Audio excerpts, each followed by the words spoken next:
and welcome to Life Less Ordinary. It is a Saturday morning.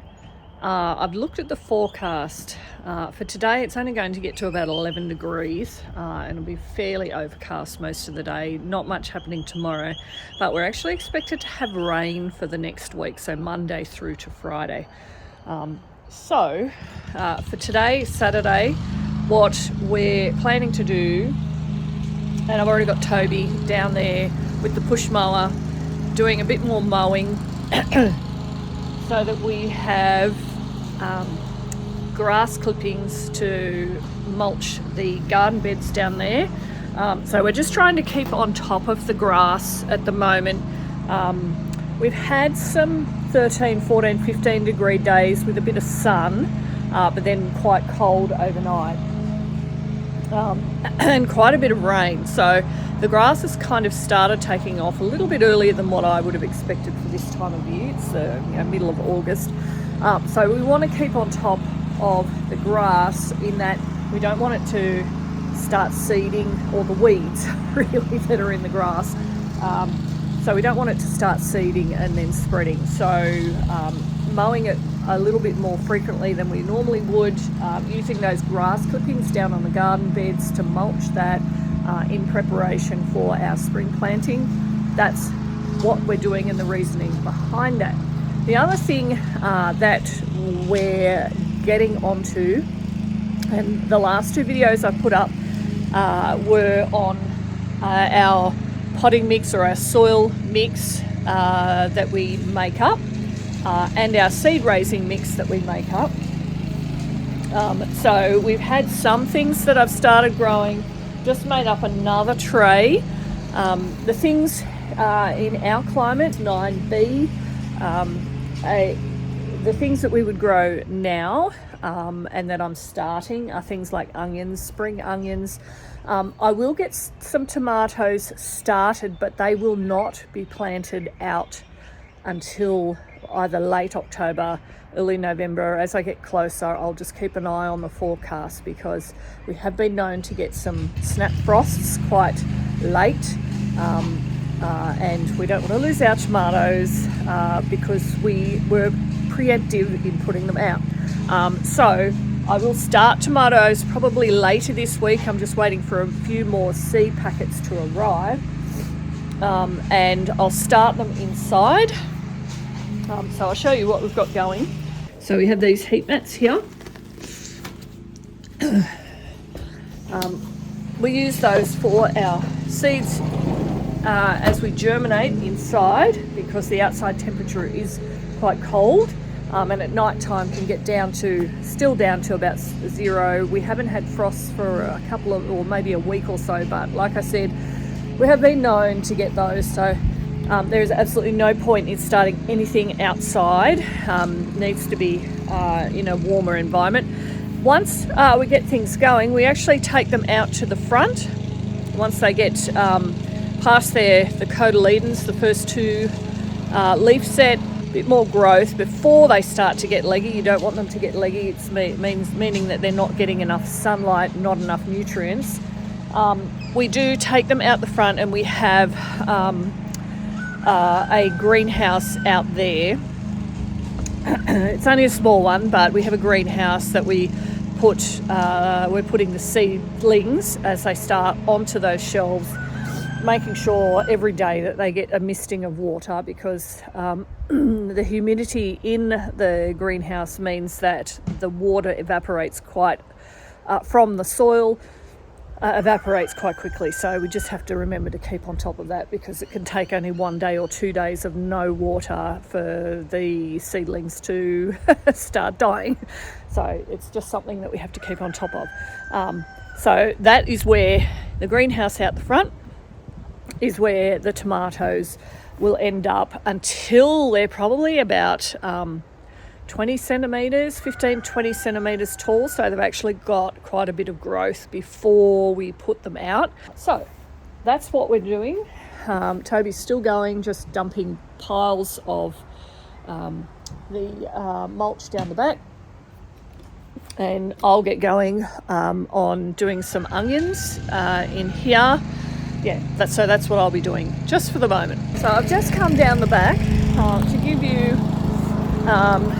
a good look at what using grass as a mulch in the garden beds actually does. So if you have a look here, this was mulched probably 3 weeks ago now, and as you can see, it's a mixture of pine needles and and it's not too thick, so it's maybe about 2.5 to 5 centimeters, so it's not massively thick, but it is suppressing anything that's coming through, and anything that is coming through. So some onions here, that one's celery I think there, so some things that I probably put in before winter and just hasn't grown is starting to grow. So over here is what Toby has dumped just now. So we do have a couple of onions coming through, but you can see it's got a nice suppression, and underneath it's some nice and moist. So all I'm doing is just spreading it out a bit.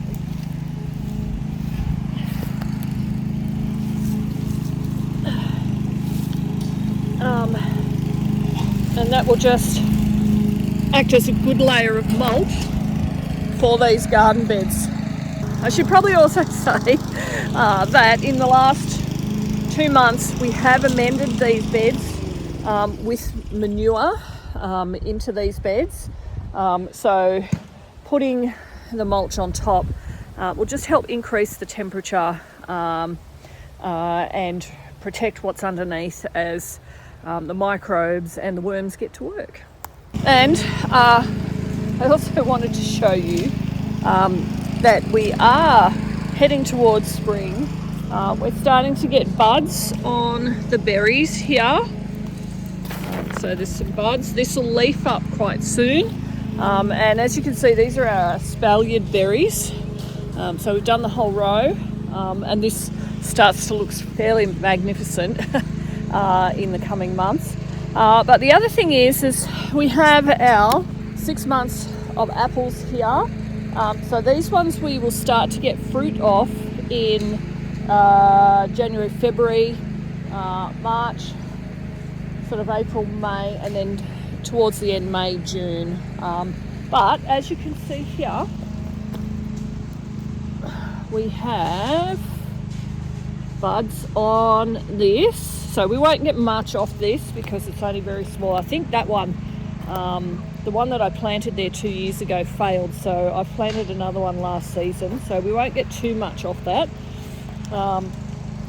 These ones are 2 years old now that have been planted for 2 years, but as you can see, this one here is looking pretty magnificent as well. So we are looking forward to a bit more fruit from these fruit trees that are along here. Plus we have our fruit bowl out the front, so we have lots and lots of plum trees, pink lady apple trees. That's where all our pink ladies are because that's our favourite variety. So we actually have four pink lady trees at the front, plus a number of plum trees and apricots. All our citrus is out the front, so we have 3 lemon trees, 4 orange trees, I think we've got 3 kumquats, mandarin, we have our mulberries out the front, we have our figs out the front, plus we have our feijoas as well, so, and a couple of cherry trees. So that's why I call it our fruit bowl. That's where all of our fruit are. So the plum trees have started to get buds on there, so we will get flowers very shortly. It's all very exciting as we head into spring. Anyway, hopefully this has been either interesting or helpful, particularly in terms of amending beds and using grass clippings as a mulch. Everyone has it on their property, on their yards if they have grass. Make use of it before it goes to seed. don't dump it into your green waste bin. Only put it in there if you've been using some sort of herbicide or things like that. We don't use any of that, so I feel very safe in putting it on these garden beds. So we'll keep going with what we're doing, but thank you for joining us as we live our life less ordinary.